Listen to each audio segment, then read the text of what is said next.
Hujambo na karibu tena mtazamaji wa The World News katika kipindi hiki cha ulimwengu wa siasa. Mimi ni Adam Hussein.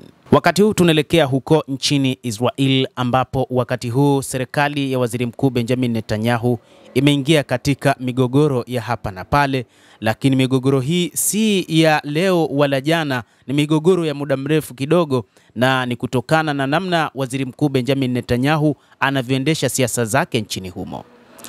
Lakini katika siku za hivi karibuni mgogoro mkubwa ulikuja baada ya waziri mkuu kuondoa madarakani baadhi ya maofisa ambao wengine walikuwa ni mawaziri, akiwemo waziri wa ulinzi Yoav Gallant, lakini pia akiwastaafisha baadhi ya viongozi katika jeshi, ni pamoja na Herzi Halev ambaye ameondoka katika siku za hivi karibuni katika ofisi ya IDF akiongoza kama mkuu wa jeshi la Israel IDF.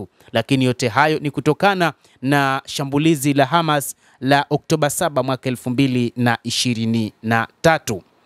Lakini ukiachana na hayo, bado kuna mzozo unaoendelea kati ya waziri mkuu Benjamin Netanyahu na kiongozi wa zamani wa Shin Bet, kwa maana mkuu wa usalama wa zamani wa Shin Bet Navad Argaman. Siku za hivi karibuni mkuu huyo wa Shin Bet aliwahi kutishia kufichua siri za waziri mkuu Benjamin Netanyahu kuhusu jinsi alivyoshughulikia vita vya Gaza, huku Netanyahu akipuuza tishio hilo na kuwashutumu maafisa wa usalama kwa kuhujumu uongozi wake. Waziri Mkuu Benjamin Netanyahu anawaza kwamba pengine ni Argaman kushirikiana na Shin Bet katika kutaka kumhujumu yeye kama kiongozi wa nchi. Katika hali ambayo haikutarajiwa, kiongozi huyo mkuu wa zamani wa Shin Bet wa Israel Navad Argaman alimuonya waziri mkuu wa Israel Benjamin Netanyahu kwamba angefichua ujuzi wake wote ikiwa waziri mkuu huyo ataendelea kutenda kinyume cha sheria. Haya yanajiri baada ya Netanyahu kutupilia mbali kauli ya awali kama tishio na uhalifu kwa mtindo wa kimafia, akisisitiza kwamba atachukua hatua zote zinazohitajika kuhakikisha usalama wa raia wa Israel. Argaman katika mahojiano na Channel 13 alidai lazima tusitishe vita huko Gaza mara moja na kuwarudisha wafungwa wote. Hakuna sababu ya kubaki Gaza. Matamshi yake yanaonyesha kuongezeka kwa upinzani ndani ya duru za usalama za Israel kuhusiana na operation ya kijeshi inayoendelea ambayo imeshuhudia watu kupoteza maisha na kulaaniwa kwa kiasi kikubwa na hatua za Israel. Katika kujibu, Netanyahu alilaani taarifa za Argaman akizitaja kama ambazo hazijawahi kutokea.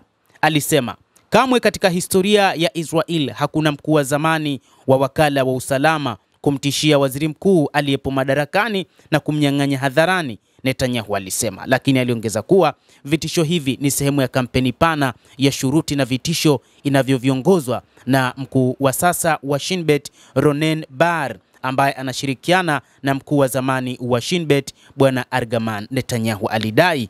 Na zaidi alisema kuwa lengo kuu la kampeni hiyo lilikuwa kumzuia kufanya mageuzi yanayohitajika katika Shin Bet kufuatia kushuhudiwa kwake mnamo Oktoba 7 mwaka 2023, wakati uwezo wa kijasusi wa wakala huo ulishutumiwa sana. Argaman, ambaye hazungumzi Kiarabu, anajiona kama mtu aliyeelewa vyema jamii ya Wapalestina. Ujuzi wake alidai unatokana na operesheni zake nyingi za usalama katika maeneo ya Wapalestina, haswa wakati wa vita vya Intifada, vita vya pili. Alihusika sana katika operesheni za kijeshi za Israel ambazo zinajulikana sana nchini Israel kama Defensive Shield katika ukingo wa magharibi mwaka 2002, ambayo ilishuhudia uvamizi wa mauaji ya wanaharakati wa wapiganaji wa Kipalestina wakiwemo wanachama waandamizi wa harakati ya mapambano ya Palestina ya Hamas. Imefikia hatua sasa waziri mkuu Benjamin Netanyahu amepeleka faili katika jeshi la polisi ili tu uchunguzi ufanyike kwa bwana Argaman, na ni kutokana na ukweli kwamba anahisi ni kiongozi ambaye anatishia uwepo wake yeye kama waziri mkuu. Navad Argaman ana historia pana. Ni kiongozi jasusi aliyejiunga na jeshi mwaka 1978 na kujitolea katika kuhudumu katika kitengo cha kikosi maalum cha IDF Sayeret Maktal na baadaye kuhamia katika kitengo kingine maalum.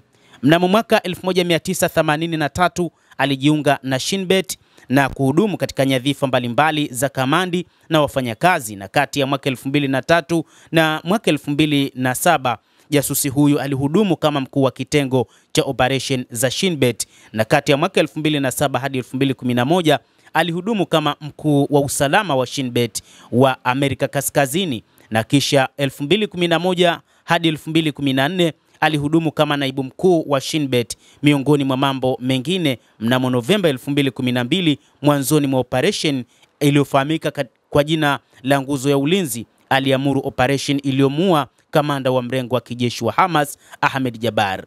Mnamo Septemba 2014 alichukuliwa na tume ya nishati ya atomiki ya Israel, na Septemba 2015 alirejea tena katika shirika la ujasusi la Israel la Shin Bet na akateuliwa kuwa naibu mkuu wa shirika.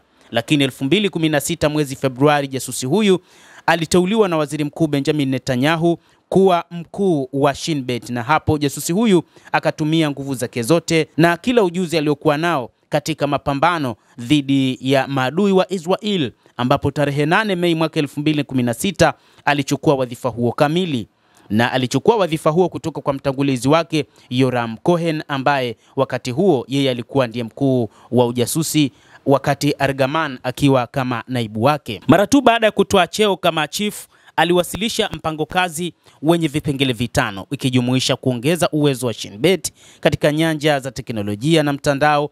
Lakini katikati mwa mwaka 2017 Argaman alisema kuwa shughuli za mtandao wa Shin Bet zilichangia katika kuwatambua na kuwapata magaidi zaidi ya 2000 tangu mwaka 2016, lakini pia aliunda uhusiano mzuri wa kufanya kazi na makubaliano ya kina kati ya Shin Bet na tawi la ujasusi la IDF ili kuzuia upotevu wa rasilimali na kupoteza uwezo wa kiutendaji kama matokeo ya mabishano juu ya majukumu na bajeti. Lakini pia aliimarisha uhusiano wa mashirika ya kijasusi ya kigeni. Katika mwaka 2019 aliripotiwa kwa takribani theluthi moja ya wafanyakazi wa shirika ni watu wa kiteknolojia.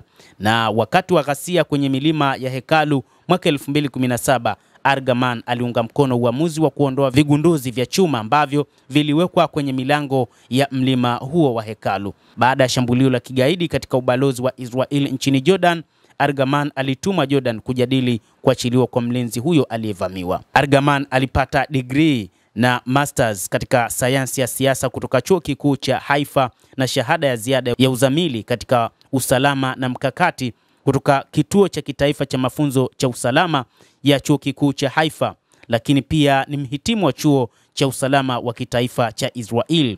Lakini Argaman alikuja kuacha nafasi ya kuwa mkuu wa Shin Bet, kwa maana mkuu wa ujasusi nchini Israel mwaka 2021, nafasi yake ikichukuliwa na Ronen Bar ambaye hadi wakati huu yupo mamlakani.